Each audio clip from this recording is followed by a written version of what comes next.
Magandang araw, mga bata, isang kwento mula sa Biblia tungkol sa dalawang magkapatid, sina Cain at Abel. Sana ay magustuhan ninyo ang kwentong ito at matutunan ang mga aral na hatid nito. Noong unang panahon, si Adan at Eva ay nagkaanak ng dalawang anak na lalaki, sina Cain at Abel. Si Cain ang panganay at si Abel ang bunso. Si Cain ay naging magsasaka at nagtanim ng mga pananim, samantalang si Abel ay naging pastol at nag-alaga ng mga tupa. Isang araw, nagdala sila ng mga handog kay Yahweh. Si Cain ay nagdala ng mga bunga ng kanyang mga tanim, ngunit hindi ito tinanggap ni Yahweh. Si Abel naman ay nagdala ng pinakamagandang tupa mula sa kanyang kawan at tinanggap ito ni Yahweh.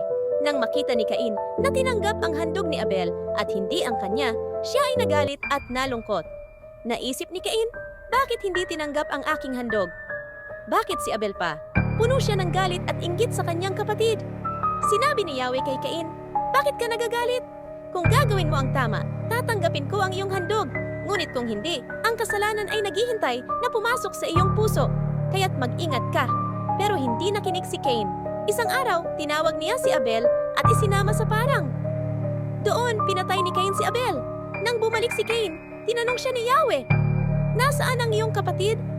Sumagot si Cain, hindi ko alam. Ako ba'y tagapag-alaga ng aking kapatid?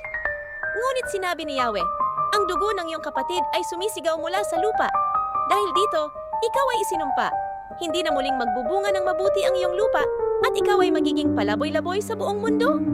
Mga bata, lagi na tong tandaan, huwag magtanim ng galit at inggit. Si Cain ay nagsimulang magalit at maging mainggit kay Abel at ito ang nagdala sa kanya ng masamang desisyon. Dapat nating matutunan na magpatawad at hindi hayaang maghari ang galit at inggit sa ating mga puso. Ang paggawa ng mabuti ay mahalaga. Si Abel ay nagdala ng pinakamagandang handog kay Yahweh at tinanggap ito ng Diyos. Ang paggawa ng tama at mabuti ay laging nararapat. Dapat tayong magpakumbaba at maging tapat. Si Cain ay hindi nagpakumbaba at hindi tinanggap ang kanyang pagkakamali. Kapag tayo ay nagkakamali, kailangan natin ng tapang upang humingi ng tawad at magbago. Paalam at hanggang sa muli.